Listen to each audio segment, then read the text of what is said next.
Olá, espero que estejam todos bem. Hoje a gente pensou nesse momento de pequenas reflexões para conversarmos a respeito de um dos princípios da doutrina espírita, que é a lei de causa e efeito ou ação e reação. A doutrina espírita, o espiritismo, ele tem alguns princípios, alguns preceitos, né? Então são a existência de Deus, a gente acredita em Deus, na imortalidade da alma, então a gente acredita que a nossa alma é eterna e que o que acaba apenas o corpo físico. A gente acredita na lei de causa e efeito, ou seja, na ação e reação, que é o que a gente vai estar falando um pouquinho hoje. A gente acredita na reencarnação, que como a nossa alma sobrevive ao corpo físico, ela pode voltar em outro corpo, o mesmo espírito, reencarnação. A gente acredita na possibilidade da comunicação com os espíritos, por meio da mediunidade. A gente acredita numa fé raciocinada, que não é uma fé cega, é uma fé que a gente pensa sobre o que a gente está acreditando. Na evolução, ou seja, a cada reencarnação o nosso espírito ele evolui moralmente. A pluralidade dos mundos habitados, de acordo com a nossa evolução moral, a gente vai estar sendo atraído para um determinado mundo. Há muitas moradas na casa do meu pai. E nós acreditamos na moral de Jesus. Então hoje a gente vai falar um pouquinho sobre ação e reação, ou lei de causa e efeito. Ação e reação é a terceira lei de Newton, da física, né? Então não é uma questão de fé, é uma questão de ciência. A doutrina espírita ela tem um tripé: ciência, filosofia e religião. A religião é a moral de Jesus, né? O evangelho. A ciência são os dados científicos, que a ciência acaba descobrindo, mensurando. E a filosofia, porque nós pensamos de onde estamos para onde vamos, né? E essa lei de Newton, que fala sobre a questão da ação e reação, ele coloca que para toda ação sobre um objeto, em resposta existirá uma reação do mesmo valor e direção, mas em sentido oposto. Então, vai e volta. Assim, podemos fazer uma analogia com a nossa existência e com a ciência. A intensidade que usamos em nossas ações provoca outra ação, ou seja, outra reação. Em resposta, com a mesma intensidade dirigida de volta a nós mesmos. E isso não é crendice, não é filosofia, é ciência. É uma questão de lógica. Foi estudado e mensurado. Então, o que significa ação? O que a gente pode definir como ação? Ação é o ato ou efeito de agir. É a manifestação de uma força, de uma energia. É uma ação, um efeito. E o que é a reação? A reação é o ato ou efeito de reagir.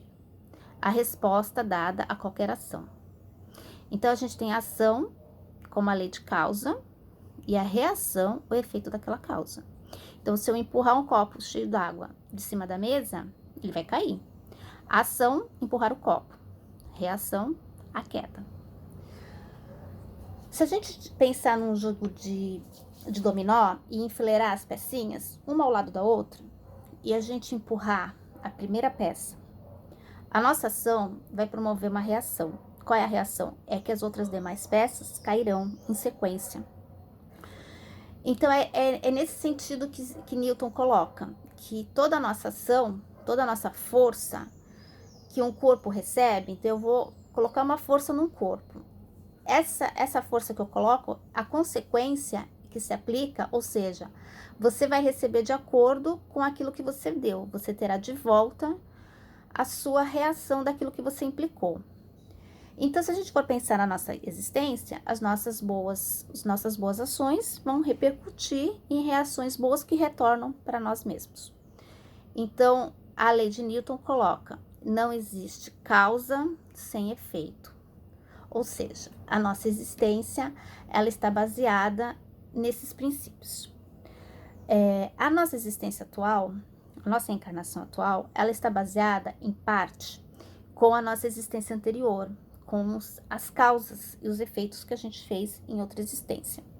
Então, às vezes, é comum a gente falar assim: nossa, aquela pessoa é tão boa, aquela pessoa tem princípios tão bacanas, tem uma ação tão legal, e, nossa, a vida dela é tão sofrida, ou tem tantas doenças, ou sofre de um mal, né? É porque a gente está olhando só agora. Então, de acordo com a existência passada, com o que ela colocou de efeitos, de ações e reações, ela vai precisar entender, né, nessa existência. Só que pelo comportamento dela, a gente já percebeu que ela já entendeu bastante coisas, que ela já conseguiu adquirir outros princípios, mas se faz necessário ainda por conta dessas leis de causa e efeito. Então, se a gente for pensar num bumerangue, que a gente joga e ele retorna, esse é o princípio mais concreto da lei de causa e efeito, ação e reação. No livro dos Obreiros, no capítulo 2, o André Luiz ele ensina pra gente que a gente deve selecionar, cuidar do que a gente fala.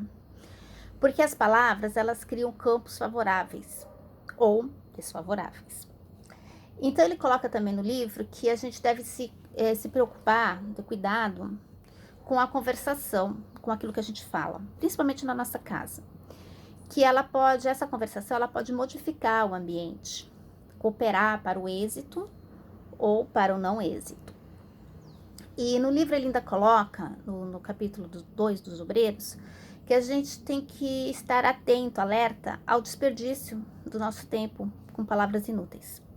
Então, assim, nessa época de pandemia, de isolamento social, o que a gente percebe é que a gente acaba ficando muito no celular e vendo matérias, notícias falsas, né, que não tem fundamento, ou acaba compartilhando informações que não são verdadeiras e acaba desperdiçando tempo, né? Então, que a gente pode organizar o nosso tempo e que ele seja mais frutífero, que ele seja mais proveitoso. No livro dos Obreiros, André Luiz coloca que a gente precisa sanar vários desequilíbrios das intromissões verbais desnecessárias e muitas vezes perturbadoras e que dissolvem boas vibrações que estavam no ambiente por conta das nossas palavras, né? Principalmente, assim, questões de fofoca, de aumentar um ponto, né? Quem conta um conto aumenta um ponto, mais ou menos nesse sentido. E que a gente não pode desperdiçar o nosso tempo, as nossas energias, as nossas palavras. André Luiz ainda coloca no livro que a gente tem que tomar cuidado com as palavras, porque a palavra, ela cria imagens vivas. A gente consegue plasmar, né, essas energias. E elas podem afetar o nosso terreno mental, as nossas ideias. E se a gente projetar boas ideias, a consequência será bons pensamentos. Se a gente começa a pensar em muita coisa ruim, em muita notícia trágica, assistir programas que têm esse viés, o que pode acontecer é que os nossos pensamentos se tornem negativos e a gente se torne pessimista, sem confiança, né? E essas formas, pensamentos, elas vão tomando conta de nós, do nosso pensamento, da nossa vida. Então, a gente tem que tomar cuidado com isso. E qual é uma boa dica? Boa dica é ver bons filmes, assistir a bons programas, fazer boas leituras, falar coisas boas, evitar a maledicência, evitar fofoca. E tudo isso a gente vai trazendo para o nosso lado e a gente vai construindo essa atmosfera de bons pensamentos, de boas energias, de boas vibrações. Então, André Luiz coloca que tudo começa na nossa mente, com as nossas ideias. E que a gente tem que lutar para manter um bom padrão de pensamento, um bom padrão mental. Que esse padrão mental, ele é que vai definir a nossa condição. Então, às vezes, a gente fala assim, nossa, aquela pessoa é tão otimista, né? Ela tem sempre boas palavras.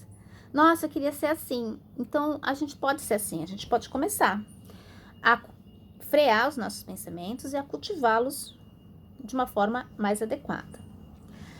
No livro Missionários, André Luiz coloca uma frase que eu também separei que eu achei bem interessante. O missionário do bem, onde quer que se encontre, é sempre semeador de luz. Então, ele coloca nessa frase, que eu acredito muito, que a gente deve estar sempre em harmonia com as palavras. Porque as palavras, elas revelam, né, luz, elas têm energia. elas conseguem ser plasmadas. E no livro Ação e Reação, que é esse aqui, que eu usei na fala de hoje, ele coloca que é a conta do destino criada por nós mesmos, que engloba-se créditos e débitos, que em particular nos dizem respeito. É o sistema da contabilidade do governador da vida. Então ele coloca que os créditos e débitos da nossa existência são causados por nós mesmos. Então não é responsabilidade de outra pessoa, de outro ser, senão a nossa mesma. Então tudo aquilo que a gente vai ganhar ou ter que pagar é responsabilidade nossa. A gente que fez a conta. Então ele ainda coloca no livro Ação e Reação que a palavra tem poder, as palavras negativas não devemos pronunciar, que o pensamento gera palavra e gera ação. Então eu penso, logo faço, né? A origem de tudo está no pensamento, e a gente precisa dominá-los. Dominar principalmente os pensamentos negativos. E Jesus, em seu evangelho, ele sempre apontou essa questão do pensamento, né? Das palavras. Se a gente for ler o evangelho, a gente vai localizar várias situações que Jesus coloca isso. Então, a gente precisa sempre manter os nossos pensamentos elevados, né? Os nossos sentimentos controlados. Então, a gente precisa aprender a controlar a raiva, a inveja, a maledicência, a ira, né? A gente precisa aprender a controlar. E como que a gente pode conseguir fazer isso? Por meio da oração, da meditação, da leitura, dos livros, dos filmes, né? De palestras no YouTube que são bacanas. E aí a nossa mente vai sendo alimentada por essas informações. A gente precisa controlar. A gente precisa aprender a ter esse controle. Então, tem um provérbio popular que eu acho que cabe bem aqui, que é boca fechada, né? Boca fechada não sai besteira, não sai bobagem, né? Então, às vezes é melhor se a gente não tem uma palavra boa para falar, a gente usa o silêncio, né? O silêncio às vezes é a melhor forma. E eu gostaria de terminar com uma frase do André Luiz, que está no livro Nosso Lar, bem lá no finalzinho, quando ele recebe o título de cidadão de nosso lar. Que precisamos agir mais e reagir menos, fazer mais e reclamar menos, fazer mais e pensar menos no que o outro está fazendo, porque a gente vai ter que dar conta do nosso fazer, não do fazer do outro. E eu separei aqui para a gente ir concluindo uma historinha que está nesse livro Parábolas, as mais belas parábolas de todos os tempos, que eu acho que talvez seja uma historinha conhecida, que chama-se A Historinha de Colheres de Cabo Comprido. Dizem que Deus convidou um homem para conhecer o céu e o inferno. Foram primeiro ao inferno, e ao abrir a porta, viram uma sala cujo centro havia um caldeirão enorme de sopa, e estavam todos às suas voltas sentados, pessoas famintas e desesperadas, porque cada uma delas segurava uma colher de cabo comprido, o que permitia que alcançassem o caldeirão, mas não colocassem a colher na própria boca. O sofrimento era grande, e em seguida Deus levou o homem para conhecer o céu. Entraram numa sala muito idêntica à primeira, com o mesmo caldeirão ao centro e pessoas em volta com as mesmas colheres de cabos compridos. A única diferença é que todos estavam alimentados. Disse o homem: eu não compreendo. Por que aqui essas pessoas estão felizes e saciadas, enquanto na outra sala a aflição e a falta de comida se faz presente? Se tudo é tão igual, o mesmo caldeirão e as mesmas colheres? Deus então conclui: você não percebeu? É porque aqui eles aprenderam a dar comida uns aos outros. A nossa ação vai resultar numa ação para nós mesmos. E aí eu vou terminar com um poema que está no livro Agenda Cristã, psicografada por Chico Xavier, mensagem de André Luiz. Então, o nome da poesia chama-se Medicação Preventiva. Pense muito antes de discutir. Aquele que discute, por vezes, não passa de um estouvado. Use a coragem, sem abuso. O corajoso, em muitas ocasiões, é imprudente. Observe seus métodos e cultive sempre a verdade. Muitas pessoas que se dizem verdadeiras são veículos de perturbação e desânimo. Proceda sempre com inteligência em todas as situações. Não se esqueça, porém, de que muitos homens inteligentes são velhacos. Seja forte na luta de cada dia. Contudo, companheiros valentes às vezes são suicidas conscientes. Estime sempre a eficiência. No entanto, a pretexto de rapidez, não adote a precipitação. Não enfrente perigos sem recurso para anulá-los. O que consigamos, por vezes, é muita loucura. Guarde valor em suas atitudes. Recorde, entretanto, que o valor não consiste em vencer, nem em conquistar o adversário, mas o trabalho pacífico. Tenha bom ânimo, seja comedido em seus empreendimentos. Da audácia ao crime, a distância são poucos passos. Atenda sempre com doçura em seu caminho. Não perca, porém, o seu tempo com conversas inúteis. Agenda Cristã, Chico Xavier, André Luiz. Espero que vocês possam refletir sobre esse princípio da ação e reação e que vocês possam ter uma semana iluminada e repleta de luz. Assim seja, graças a Deus.